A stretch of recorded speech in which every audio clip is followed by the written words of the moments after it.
সূরাতুল বাকারার মধ্যে আল্লাহ তাআলা বলেন আমিনু কামা আমানান নাস।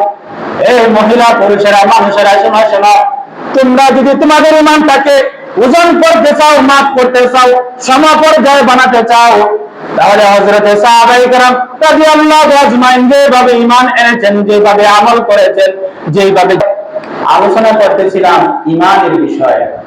আমাদের মরণের পরে আমাদের দুইটা পুঁজির দরকার। জান্নাত পেতে গেলে, শান্তিতে থাকতে গেলে কয়টা পুঁজির দরকার? আপনারা বলেন কয়টা পুঁজি? এক নাম্বার বলছিলাম ঈমান, এক নাম্বার কি? দুই নাম্বার নেকি, দুই নাম্বার কি? নেকি। এই দুই পুঁজি না নিয়ে যাইতে পারলে আমরা আখিরাতের জীবনে শান্তিতে থাকতে পারবো না। তাহলে আবারও বলতেছি, আমাদের স্থায়ী শান্তির জন্য আমাদের স্থায়ী ঠিকানা কোনটা? আখিরাতের ঠিকানা, কথা ঠিক কিনা? আর এই দুনিয়ার ঠিকানা কি স্থায়ী না অস্থায়ী? যেটা বলেন অস্থায়ী, মুসাফির খানা। এটা মুসাফির খানা না? এটা মুসাফির খানা। আমরা আজকে যে কোনো মুহূর্তে চলে যাব। কেউ সফরে যায় বিভিন্ন জায়গায়, সফর থেকে কোন সময় বাড়িতে ফিরবে তার এই চিন্তা থাকে। আমরাও এই দুনিয়াতে সফর স্বরূপ এসেছি, আমাদেরকে যে কোনো মুহূর্তে চলে যেতে হবে।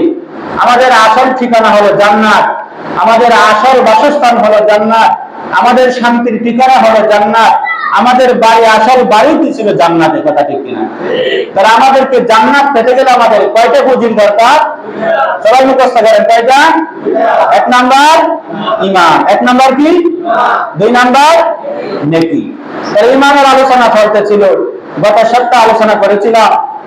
এর আগের সপ্তাহে ঈমান কাকে বলা হয় আল্লাহর পরিচয় তুলে ধরে দিয়েছিলাম। গত সপ্তাহে আলোচনা করেছিলাম কোন কোন বিষয়ের উপর আমাদেরকে ঈমান আনতে হবে, বিশ্বাস স্থাপন করতে হবে। আজকের আলোচ্য বিষয় হলো কোরআনে কারিমের মধ্যে আল্লাহ পাক বলেছেন আমরা যে ঈমানটা আনবো, এই ঈমানটা কাজের মতন হতে হবে। কি বলেন? একজন ব্যবসায়ী ব্যবসা করে, সে অনেক সময় ভাবে যে আমি উমুকের মতন বড় ব্যবসায়ী হব, কথা ঠিক কিনা?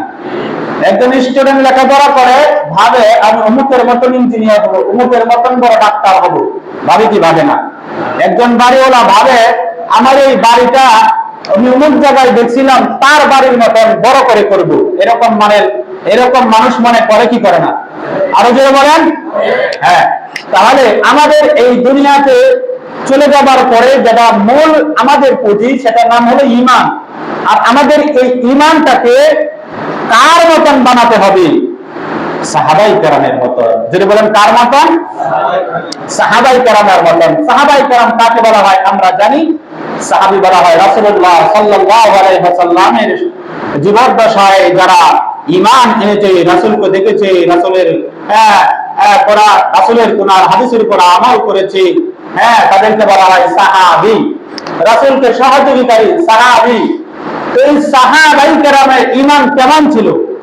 আল্লাহ রাব্বুল আলামিন কোরআনে কারিমের মধ্যে আমাদের ঈমানটাকে, গোটা দুনিয়ার মানুষের ঈমানটাকে সাহাবাই কেরামের ঈমানের মতন বানানোর কথা বলছে। কারণ হলো এই পৃথিবীতে সমস্ত নবী রাসূলের পরে এবং আল্লাহর রাসূলের ঈমানের পরে সবচেয়ে পাকা পুক্ত ঈমান ওয়ালা যারা ছিলেন তারাই হলো হযরতে সাহাবাই কেরাম রাদিয়াল্লাহু তাআলা আজমাইন।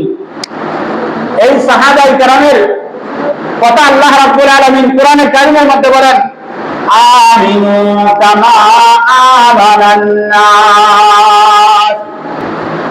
এই দুনিয়ার কোন মানুষ যদি ভাবে আমার ঈমানটাকে আমি ওজন করব, তার সাথে তুলনা করব, তার সাথে আমার ঈমানটাকে আমি কার মতন বানাবো, আমার ঈমানটাকে আমি কেমন করব, তাহলে আল্লাহ রাব্বুল আলামিন কিন্তু বলে দিয়েছেন সূরাতুল বাকারার মধ্যে আল্লাহ তাআলা বলেন আমিনু কামা আমানান নাস। এই মহিলা পুরুষেরা মানুষেরা শোনো শোনো, তোমরা যদি তোমাদের ঈমানটাকে ওজন করতে চাও, মাপ করতে চাও, সমপর্যায়ে বানাতে চাও, তাহলে হযরতে সাহাবায়ে কেরাম রাদিয়াল্লাহু আজমাইন যেভাবে ঈমান এনেছেন, যেভাবে আমল করেছেন, যেভাবে জীবন যাপন করেছেন, যেভাবে ঈমানটাকে পাকাপোক্ত করেছেন, তোমরাও সাহাবায়ে কেরামের মতো ঈমানটাকে বানায় নাও। আল্লাহ রাব্বুল আলামিন অন্য সূরার মধ্যে বলেন রাদিয়াল্লাহু আনহুম ওয়া রাদু আন। আল্লাহ রাব্বুল আলামিন বলে, ও মানুষেরা শোনো, সাহাবায়ে কেরাম এমন মানুষ ছিলেন, এমন জাতি ছিলেন, আল্লাহ রাব্বুল আলামিন বলেন তারা ঈমানটাকে এমন ভাবে পাকাপোক্ত করেছে, এমন ভাবে কিছু কিছু পরীক্ষায় তারা উত্তীর্ণ হয়েছে। আল্লাহ তাআলা বলেন, আমিও সাহাবায়ে কেরামের মতো রাজি হয়ে গেলাম, আর সাহাবায়ে কেরাম আমাকে রাজি করে ফেলেছে। সাহাবায়ে কেরাম তাদের ঈমানটা পাকাপোক্ত করে, সাহাবায়ে কেরাম তাদের জীবনটাকে কষ্ট সহ্য করে, বিপদের সম্মুখীন হয়ে, ধৈর্য ধারণ করে, আমল করে তারা এমন ঈমান তৈরি করেছেন, আল্লাহ বলেন আমি সাহাবীদের প্রতি রাজি হয়ে গেছি। যেটা বলেন সুবহানাল্লাহ। হ্যাঁ, আল্লাহ বলেন রাদিয়াল্লাহু আনহুম, আল্লাহ তাদের প্রতি সন্তুষ্টি হয়ে গেছে। ওয়া রাদু আন, বলে তারা আল্লাহকে রাজি করতে পেরেছে, তারা এইভাবে তাদের জীবনটাকে গঠন করেছে। আমরা জানি এই পৃথিবীর বুকে একজন সাহাবী ছিল, তার নাম ছিল হযরত বেলাল হাবশী। যারা বলেন কি, আরো জোরে আপনি বলেন, নাম বলেন না, নাম কি? বেলাল হাবশী রাদিয়াল্লাহু তাআলা আনহু, সকলে নাম জানেন। এই বেলাল হাবশীর কোনো শিক্ষাগত যোগ্যতা ছিল না। এই বেলাল হাবশী ছিল হাবশা গোত্রের। এই বেলাল রাদিয়াল্লাহু তাআলা ছিল রক্তানি কালো। তার